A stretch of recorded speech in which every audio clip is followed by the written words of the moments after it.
Chester here for NCAA Digital. I am joined by Elizabeth Grimsley today, the editor-in-chief and creator of College Gym News, a one-stop shop for all things college gymnastics. So the season is just a little over 2 weeks old now, so I want to talk to you about what has already happened and what's yet to come. Elizabeth, thanks so much for joining me. Yeah, thanks for having me. Yeah, so one really highly anticipated element of this 2022 season is the fact that we have 10 Olympians competing at the NCAA level. Just unheard of, very exciting. Obviously, Suni Lee, the 2020 Olympic champion in the all-around, is at Auburn. What have you seen from these Olympians so far, and what kind of element does that add to this season? Yeah, it's really exciting because it kind of brings in a whole new fan base. We kind of see an uptick in college gymnastics every 4 years because people are sort of following them from the Olympics over to the NCAA. Suni Lee has already debuted on bars and beam, and she also did her first floor routine last week. And she's obviously going to be a big factor for Auburn there, since Auburn is more of like a middle tier team. And then there's also Jade Carrie, the Olympic floor champion, and she nearly broke Oregon State's program record in the all-around in her very first meet in college. So that's really exciting. I think that record's going to be falling any day now. And then everyone knows Jordan Childs. She was sort of the hero after Simone Biles had to take a step back. She's at UCLA, and she didn't spend the fall on campus, so she's a little bit behind some of the other Olympians and gymnasts in the sport, but I have no doubt that she'll be one of the ones to watch as well. And then the final one from Team USA is Grace Mccallum, and she's already competed all around twice for Utah. She's scored one of the highest all around scores in the country so far this year, and I think she's going to be one to watch as well. Absolutely. So a lot of people might know a lot of those names because they're Olympians, but what are some of the other top names that we should know about, including some fresh faces that are competing this year and set to dominate? Yeah, so I mean, starting with the freshmen, Florida kind of just brings in all the big names. There's Leanne Wong. She didn't make it to the Olympics on the team, but she won a world silver medal in the all-around this past fall. So she's also one to watch. She was our number one rated recruit in the class of 2021. So she's definitely pretty good on every event, if you want to downplay it a little bit. But and then there's also like a whole bunch of great seniors and super seniors, those that returned for their fifth year.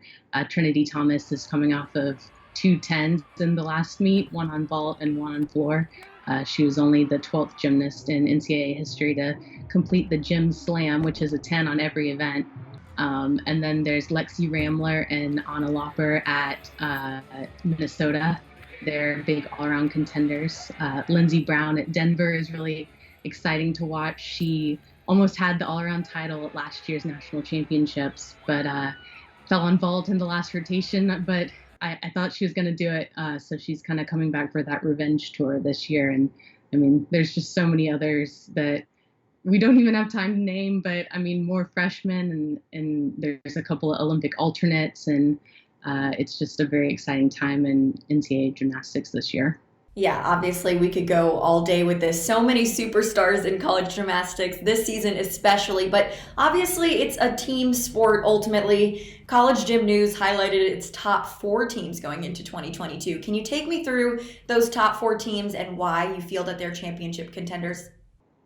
Yeah, so we believe that Florida is kind of almost in a class of its own, just due to the freshmen it brought in and the depth it has from its returning roster members as well. It's had a little bit of trouble in the past in the postseason, kind of falling when it should have done a little bit better. But we think with the talent it has on the roster, it's going to be either in the top 4 or winning that national title this year. Michigan is the defending champion. It won its first national title in program history in 2021. And it basically started the 2022 season exactly where it left off in April last year. So it's definitely also one to watch. It's kind of an interesting mixture of those 2 teams because Michigan looks really great right off the bat, whereas Florida is kind of taking a slower start to the season. And then our final 2 are Utah and Oklahoma.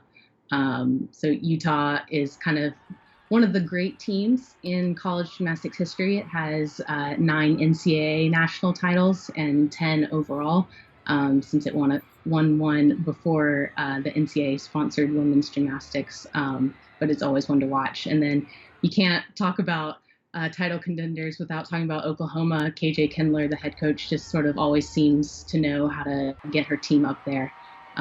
They finished in the top 2 every year since, I think, 2016, and that's pretty impressive. It's almost like you don't think they're going to do it this year. They lost their national all-around champion from 2021, Anastasia Webb, just because she graduated. But so you think they're going to have holes, but they're already doing pretty well so far this season.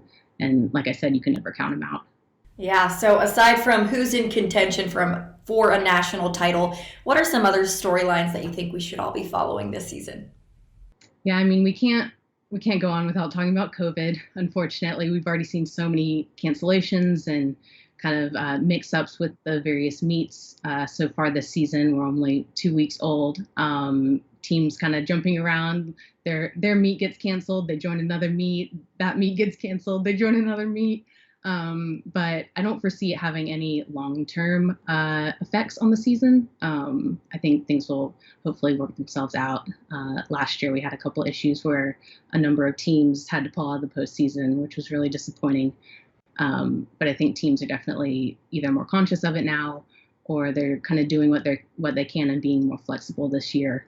And then there's also a number of exciting teams kind of either on the bubble or under the radar teams that are working their way up who might make a splash this year. North Carolina has a new head coach in Dana Durante. She's the former head coach at Georgia, and she's already leading that team to great things so far this season. And I think they finished 40th last year, but I think they're going to make the top 36 this year, which is the number of teams that make regionals. And then lastly, Missouri I think it's going to break into the top of the SEC this year. It's going to be slowly working its way up. It has a couple of really good freshmen, including a former 5-star recruit in Amari Celestine. And then they also have one of their best gymnasts back from injury this year in Helen Hu. So I think they're going to be one to watch as well. Well, Elizabeth, thank you so much for joining me and breaking this all down. Super excited for the 2022 college gymnastics season. Yeah, thanks again for having me.